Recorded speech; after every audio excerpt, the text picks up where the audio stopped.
दोस्तों, भारत द्वारा चलाए गए ऑपरेशन सिंदूर के बाद कंगाल पाकिस्तान छटपटा रहा है और भारत से टक्कर लेने के लिए दुनिया भर में कटोरा लेकर भीख मांग रहा है। लेकिन भारत को वैश्विक समर्थन मिल रहा है, जिससे पाकिस्तानी हुकूमत बौखला गई है और पड़ोसी मुल्क अलग थलग पड़ता दिख रहा है।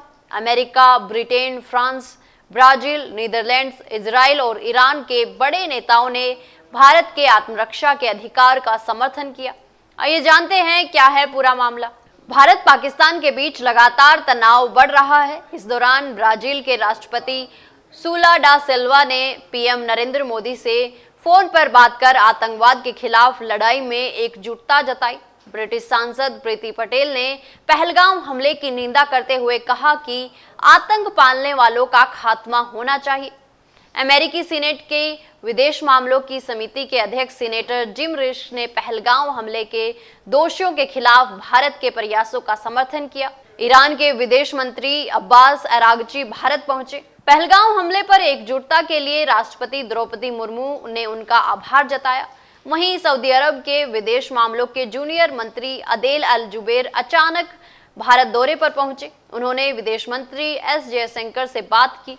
दूसरी ओर देश में समूचे विपक्ष ने राष्ट्रीय सुरक्षा के मुद्दे पर सरकार और सेना के साथ एकजुटता दिखाई। गुरुवार को सर्वदलीय बैठक में सभी दलों के नेताओं ने सेना की सराहना की। संसदीय कार्य मंत्री किरण रिजिजू के अनुसार सभी दलों ने सेना की कार्रवाई पर गर्व जताया। उन्होंने रक्षा मंत्री राजनाथ सिंह के हवाले से कहा, बैठक ने दिखा दिया कि राजनीतिक दल सिर्फ सरकार बनाने के लिए नहीं, बल्कि देश बनाने के लिए भी काम करते हैं। उधर संसद की लोक लेखा समिति ने भी सैन्य बलों की सराहना का प्रस्ताव एकमत से पारित किया।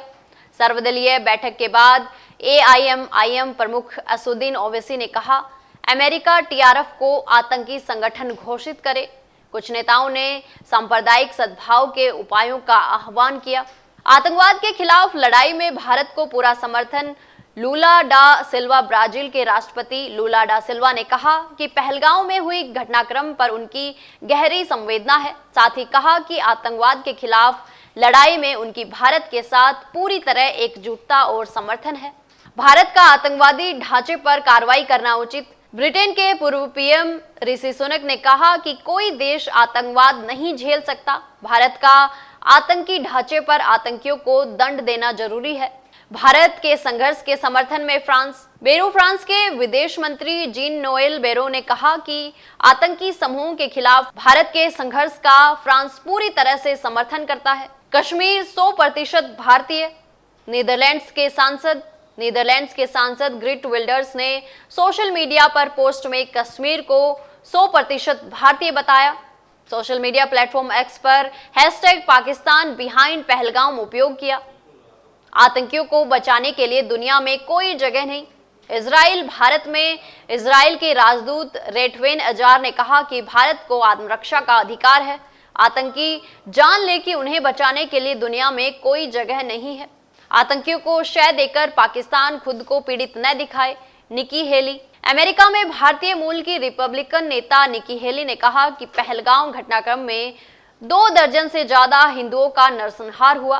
भारत के पास अपनी सुरक्षा और जवाब देने का हर अधिकार है। पाकिस्तान खुद को पीड़ित के तौर पर न दिखाए। किसी भी देश को आतंकी गतिविधियों के समर्थन की अनुमति नहीं होती। इस प्रकार भारत को दुनिया भर के देशों का समर्थन मिल रहा है। ऑपरेशन सिंदूर को दुनिया भर के नेताओं का समर्थन मिला। ऐसे ही और वीडियोस देखने के लिए सब्सक्राइब करें मॉर्निंग न्यूज इंडिया को और जुड़े रहिए हमारे साथ।